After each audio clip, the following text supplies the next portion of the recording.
Bueno, recuerdo que habíamos quedado por acá.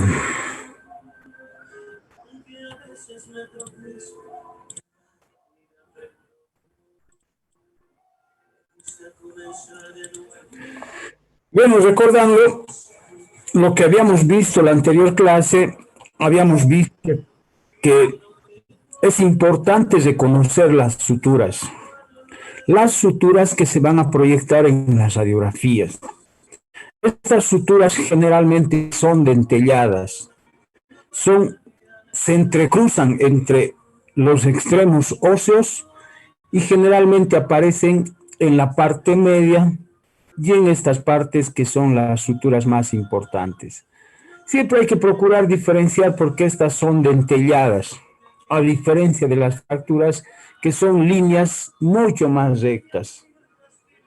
Cuando existen, también hay que saber diferenciar de las arterias, de las venas que se van a presentar en la cabeza, de estas nervaduras que asemejan a la nervadura de una hoja de higuera, que son ramificaciones en forma de raíces.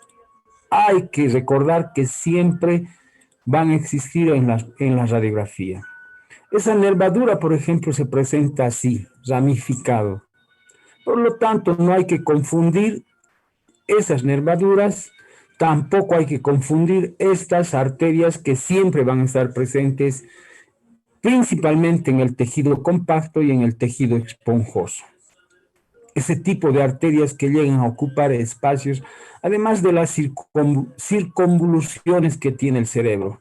Las circunvoluciones que tiene el cerebro hay que tomar en cuenta para el momento de hacer la descripción de la radiografía.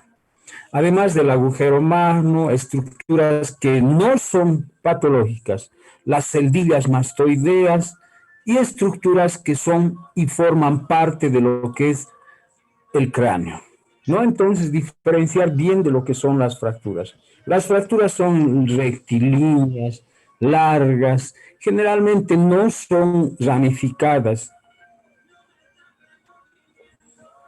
Una radiografía lateral de cráneo, hay que empezar a recordar y a describir las estructuras anatómicas que se hacen presente en la radiografía de cráneo. Habíamos hablado de todo esto, de la base de cráneo, de la línea imaginaria, del conducto auditivo habíamos hablado. Y hay que saber reconocer todas esas estructuras. Indicaciones de la radiografía de cráneo. El cráneo es muy difícil de interpretar. Las radiografías deben de contribuir al juicio clínico, pero no así poder reemplazarlo en su totalidad. La radiografía es parte del diagnóstico, es un elemento más que se toma en cuenta para hacer el diagnóstico general, generalmente por el médico que va a estar encargado del paciente. Hacemos radiografías por caso de traumatismo si el paciente no ha perdido el conocimiento o solo ha perdido de manera breve. Y si la exploración clínica es normal. Ya hacemos este tipo de radiografías. Suelen ser fácil o difícil de detectar una fractura con hundimiento en un niño en el examen clínico y se necesita entonces radiografías para mostrar la extensión de la lesión. Y hacer el tratamiento que se requiera. La salida de sangre por los oídos o de líquido cefalorraquídeo, generalmente ya sea por los oídos o la nariz, después de un traumatismo, generalmente casi siempre significa la fractura de la base de cráneo.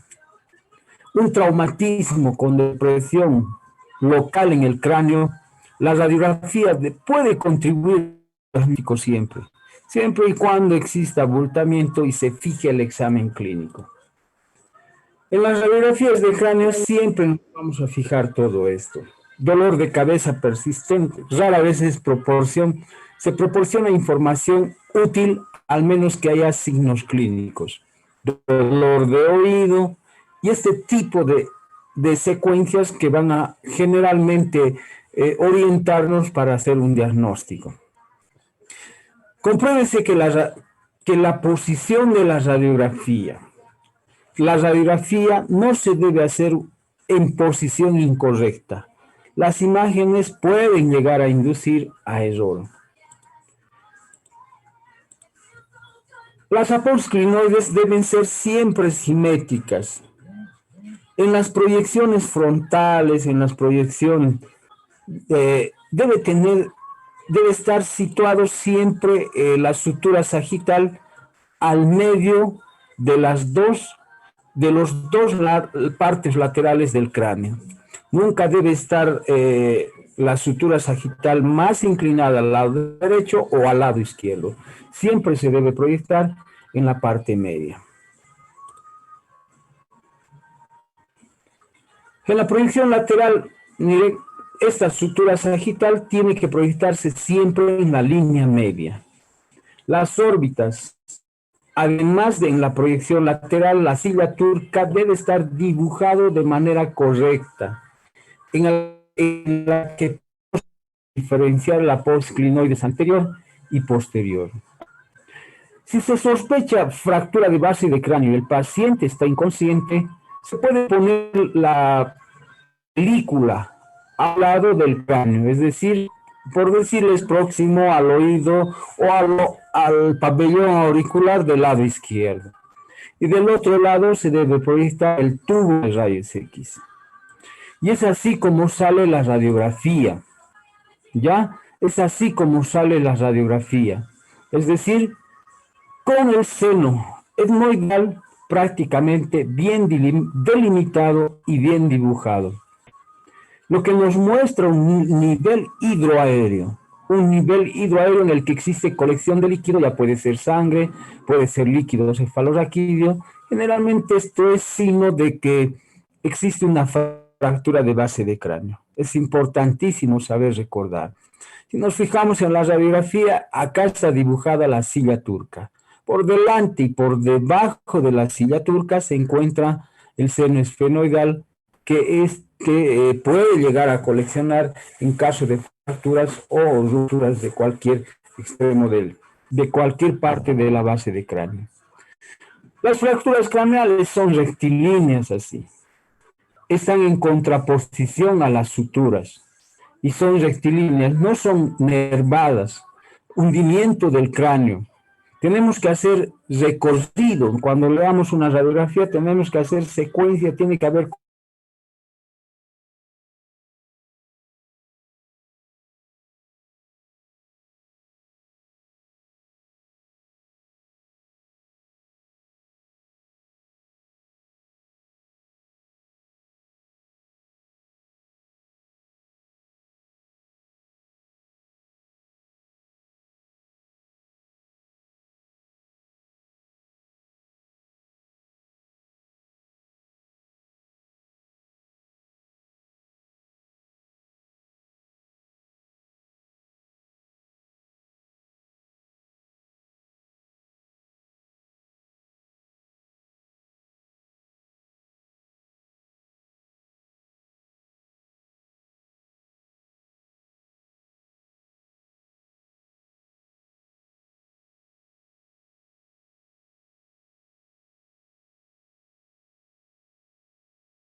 Hola, hola, ¿me escuchan?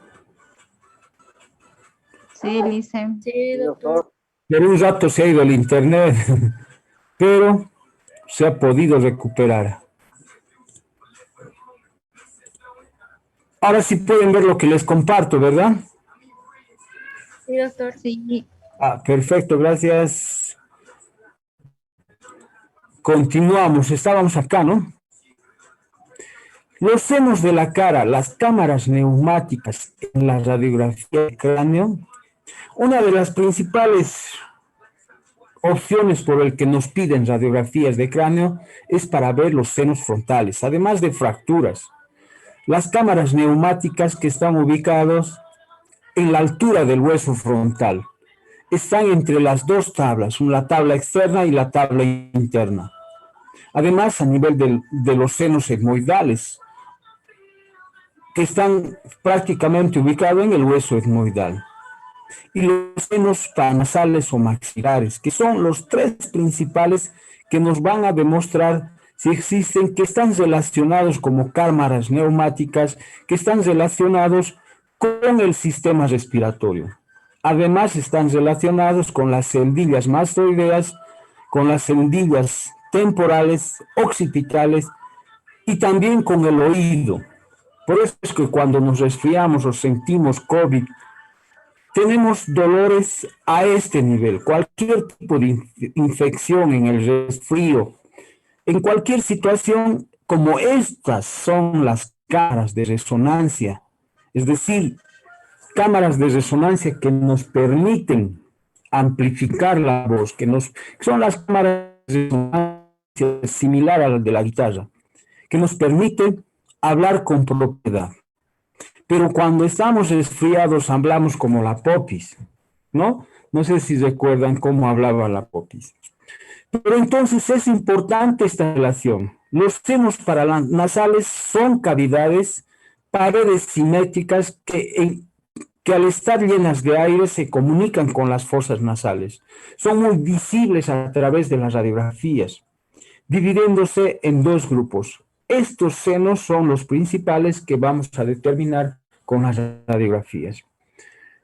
La sinusitis generalmente presenta una de las siguientes situaciones.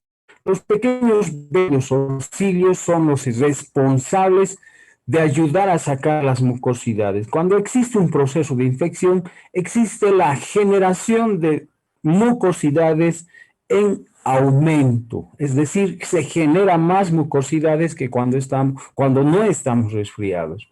Además del tabique nasal que puede estar desviado o espolones o pólipos que se pueden formar en esta región, ¿no?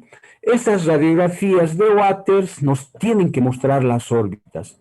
Cuando existe posible fractura, ya sea de malar, posible fractura de la nariz, son las radiografías indicadas para mostrarnos compensa o lo que respecta al macizo facial. Estructuras óseas de toda la cara nos muestran este tipo de radiografías. Por eso es que no se desecha prácticamente las radiografías de Waters. Son mucho más baratas, son muy más accesibles y nos muestran con algo más de precisión. En cambio, la resonancia, la tomografía tiene un costo mucho más elevado y muestra también casi los mismos aspectos.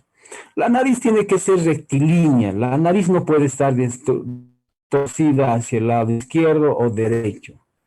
Los cornetes, si el tabique intersinusoidal está rectilíneo, los cornetes prácticamente son los responsables con los meatos de hacer la secreción o de comunicarse con los senos frontales, etmoidales y esfenoidales. Si este tabique está desviado, ya sea al lado izquierdo o derecho, una de las cámaras o de los senos generalmente va a recibir mucho más de cantidades de aire para introducir. Los cornetes y la nariz son los responsables de humidificar y calentar el aire para que no entre de manera fría hacia los pulmones. Pero si existe una desviación si existe desviación del tabique, las aberturas ha de ser mayor que la otra. Por lo tanto, los cornetes del lado donde pasa mayor cantidad de aire tienen proceso de aumentar sus dimensiones. Los senos paranasales tienen que secretar mucosidades y estar ventilando de manera permanente. Pero si estos senos se llenan de mucosidades, ya sabemos que este lugar es la abertura prácticamente, es la abertura por donde se procede a la salida y extracción de la mucosidad. Como este es reducido y la comunicación entre estos elementos es reducido, hasta el de los senos frontales es reducido. Por lo tanto, existe menor probabilidad de salida de aire. Como decía hace rato, si una de las aberturas y el tic intersinusoidal está desviado, ya sea al lado izquierdo o derecho, generalmente produce obstrucción o menor cantidad y además de la hipertrofia de los cornetes. Aumenta de volumen. Las radiografías de Waters y de Cadwell prácticamente nos sirven para ver todo esto. El médico, que es el otorrino, nos va a pedir este tipo de radiografías. Entonces nosotros hacemos estas radiografías para demostrar también el tabique medio, los senos en relación a la nariz.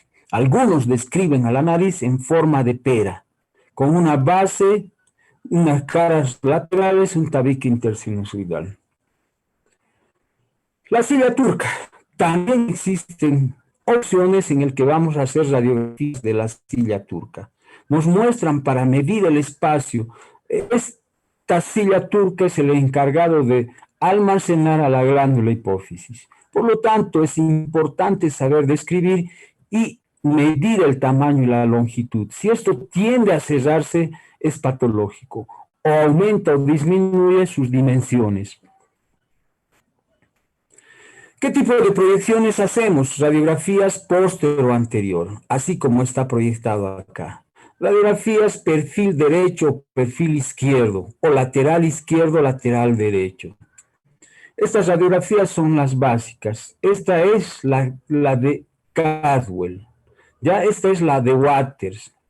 Pero generalmente ahora la de Waters con boca cerrada o con boca abierta, pero en bipedestación. Las radiografías de Waters siempre se las hace, ya no se hacen en decúbito. ¿Por qué? Porque necesitamos ver niveles hidroaéreos, como habíamos visto a este nivel.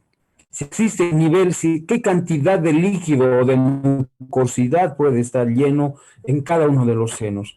Por eso se indica siempre que las radiografías de Waters se las tiene que hacer en bipedestación, así como vemos en esta imagen. ¿Ya? Una radiografía de Waters. Esta es la vértico-mentoniana o la de Hirsch, que generalmente que es una proyección que no lo vamos a ver. Esa proyección de Cadwell o de Taune, esa sí lo vamos a describir. ¿Ya? Esa proyección lateral es específica para ver el conducto auditivo externo. Es una proyección que nos solicitan los otorrinos para ver específicamente la estructura ósea del conducto auditivo externo. Esas proyecciones, la de Waters, Cadwell, cráneo postero anterior AP o PA y una lateral de cráneo, son que nos van a tomar tiempo para que nosotros hagamos la descripción. Es importante que sepamos hacer esa descripción.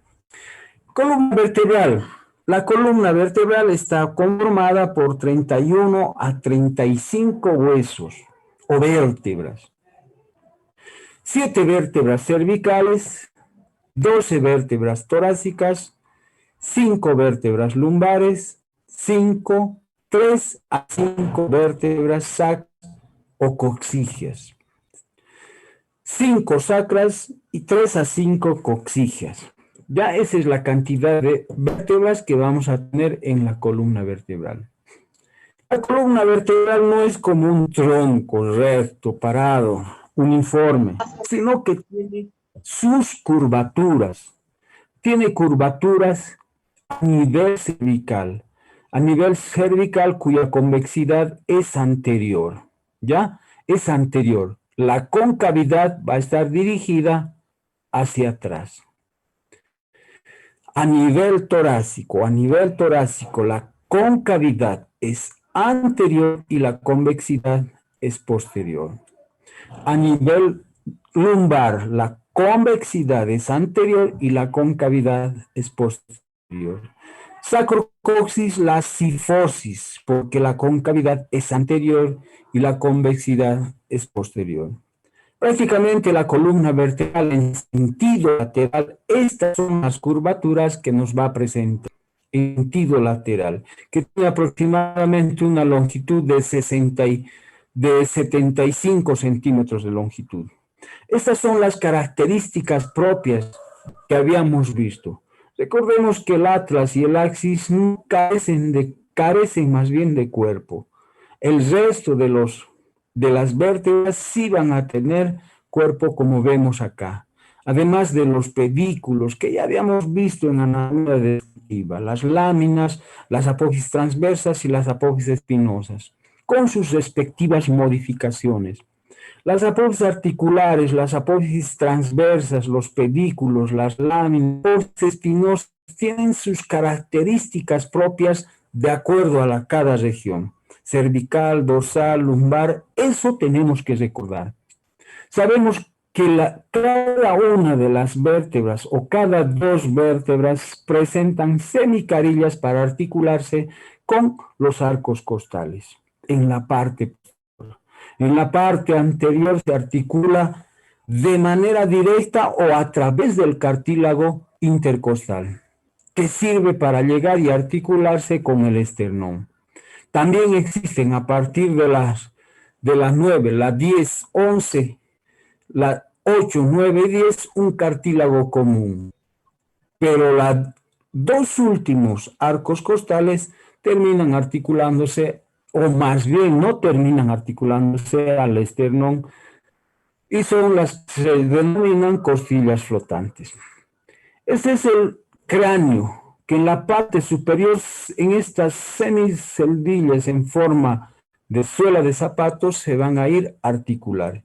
Y el gran agujero magno que va a estar entre estas dos superficies, que generalmente conduce al sistema nervioso central. Las características propias, el atlas y el axis, que no van a tener cuerpo.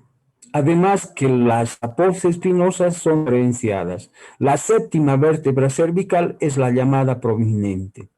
Características propias de cada una de las vértebras que van a estar relacionados con el agujero de conjunción. Cómo se articula cada uno de los arcos costales y cómo va a estar formado el conducto con sus límites por arriba, con el pedículo en la vértebra de arriba, o llamada también suprayacente, hacia abajo con el pedículo de la vértebra de abajo, o llamada también infrayacente.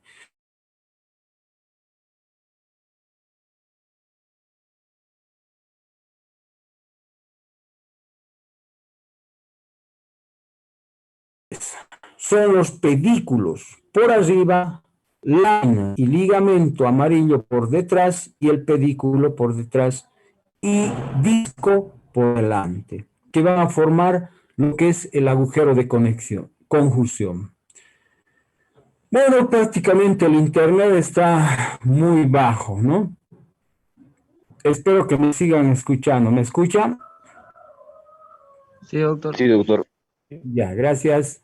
Prácticamente son las características propias de cada una de las regiones. Además del sacro, el sacro hemos visto que tiene sus propias características. Son vértebras soldadas que generalmente ya no tienen movilidad, así como sacro no tiene movilidad, pero así como coxis sí va a presentar movilidad hasta los 40 años aproximadamente, que es cuando se va a solidificar y unir al sacro. El coxis va a tener una soldadura, es decir, va a perder esa movilidad. ¿Qué es lo importante? Bueno, todo esto es parte de lo que es la columna vertebral, de todo lo que hemos visto en columna vertebral. En anatomía descriptiva lo hemos visto. Las radiografías de columna se las hacen a 10, a 15 o 12 grados en sentido cefálico.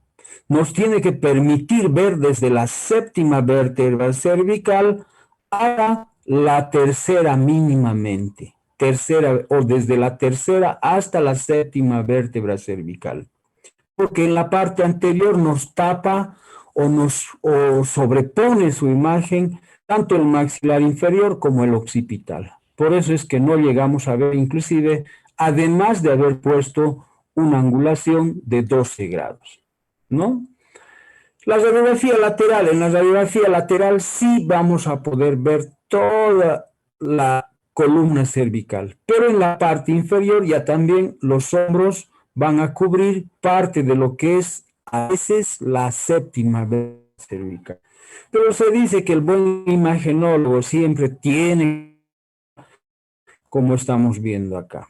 Ya podemos ver y se aumenta la distancia, bueno, eso van a llevar en técnica radiológica 2.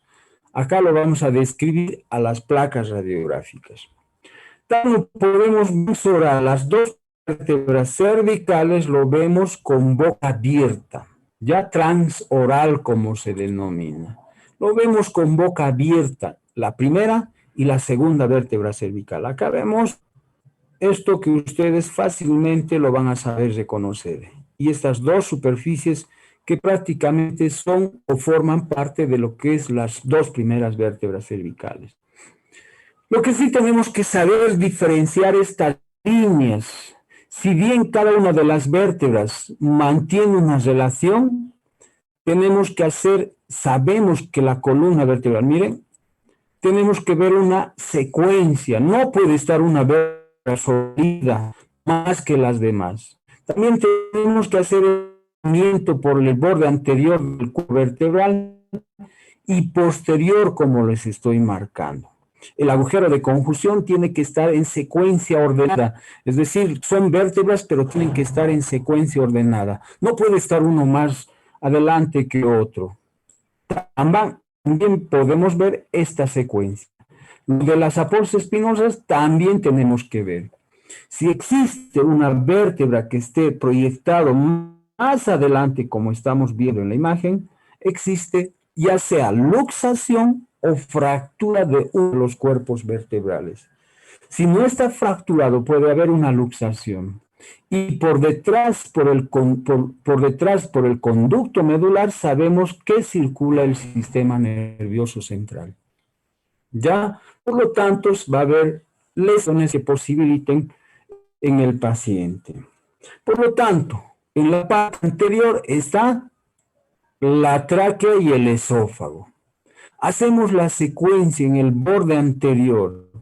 La línea vertebral anterior está cubriendo el borde o la pared anterior de los cuerpos vertebrales. Trazamos otra línea vertebral posterior que pasa por la parte posterior de los cuerpos vertebrales, ¿ya? O por la parte posterior de cada uno de los cuerpos vertebrales. También tenemos otra línea espinolaminar entre las espinas y la lámina que termina a este nivel. ¿Ya? Es la 3. La cuarta línea, la espinosa posterior.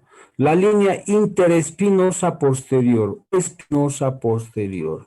Además, la línea de clivus odontoides, que va desde este diente, desde esta sobresaliencia, que continúa hasta por llegar a la parte posterior de la silla turca, que se llama la línea de clivus odontoides. Esa serie de líneas que hemos trazado es en una radiografía lateral. En una radiografía póstero anterior también se toma en cuenta las apófisis espinosas, así como las paredes laterales de cada una de las vértebras. Sabemos que las vértebras tienen que guardar relación, tienen que estar ordenadas, aunque no son rectilíneas, pero tienen que mantener un cierto orden. Si vemos como en esta radiografía que no existe una secuencia, existen vértebras desde la tercera que están por detrás. La cuarta también está por detrás y nuevamente se pone en orden la quinta, la sexta y la séptima vértebra cervical. Estas líneas nos sirven para determinar si existe luxación o fractura. ¿Ya? Nos sirve para determinar ya sea en las vértebras cervicales, dorsales o lumbares. Las apostas espinosas tienen que estar siempre al centro, en sentido lateral, también en sentido lateral o de frente en una radiografía, tampoco es rectilínea la columna vertebral, sino que presenta cierta distorsión. Tenemos que saber reconocer los cuerpos vertebrales, los espacios intervertebrales, que se supone que es un cartílago intervertebral el que va a estar ocupando ese espacio, por lo tanto es radiotransparente, es decir, que no crea sombra radiológica. También tenemos que saber reconocer los agujeros de conjunción. Los agujeros de conjunción que de acuerdo a la región que va a estar tomando en cuenta en el cuerpo del paciente, en la columna vertebral, se va a generar esos cuerpos vertebrales. Acá tenemos el pedito que va a estar formado en principio las orejitas. Ya las orejitas que son los procesos articulares superiores, más alejada de la película. El ojito va a estar formado por el pedículo, que está más alejado de la película. La boca o el hocico está formado por el proceso oral transversa, que está alejado de la película. El cuello, parte del cuello, este cuello no tiene que estar fracturado, no tiene que estar separado del cuello, que está formado por la lámina más próxima a la película. Y vemos que la colita también tiene que ser parte del pedito. El proceso articular superior más próximo a la película.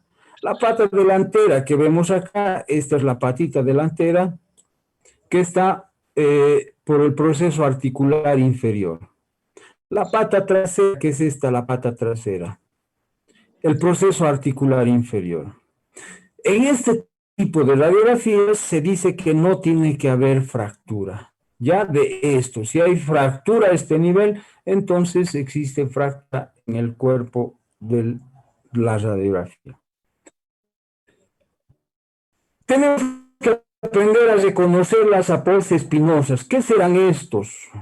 ¿Qué serán estos? Miren, dos espacios con densidad aérea.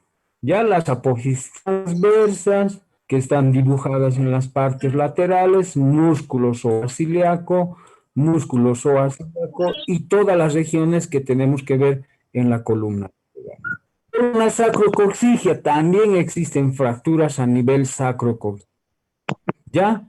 Y además tenemos que saber ver la escoliosis. La escoliosis es el aumento de la curvatura en sentido anteroposterior. Si pasa de 2 grados, generalmente presenta ese paciente escoliosis. Además de las curvaturas normales, cuando aumenta más de lo normal, generalmente es patológico. A esto se denomina escoliosis. La escoliosis puede ser de acuerdo a la postura. Cuando alguien ha mantenido esa postura, puede ser compensatoria cuando una de las piernas es mucho más cortita, o antiálgica cuando le duele y él adquiere esa posición. Puede ser idiopática, congénita. En el estudio radiológico, en la radiografía, podemos determinar el grado de escoliosis con el método de Koch, que nos va a servir para determinar el grado de escoliosis. Si pasa de los 12 grados, generalmente es patológico. Puede llegar inclusive. Las vértebras están dibujando los ojitos. Además, apostas espinosa. Hola, hola. Sí. Posición neutra cuando los dos ojitos están al centro y va aumentando de acuerdo a su grado de escoliosis. ¿Ya? Esa es la escoliosis, que puede ser postural, ciática, antiálgica, es decir, cuando el paciente mismo se pone en esa posición para que no le duela la columna vertebral. Ahí, si existe alguna consulta, duda que tengan, porque... Bueno, si no hay preguntas, nos despedimos. Hasta la próxima. Listen, buenas tardes. Buenas, buenas. Hasta la próxima.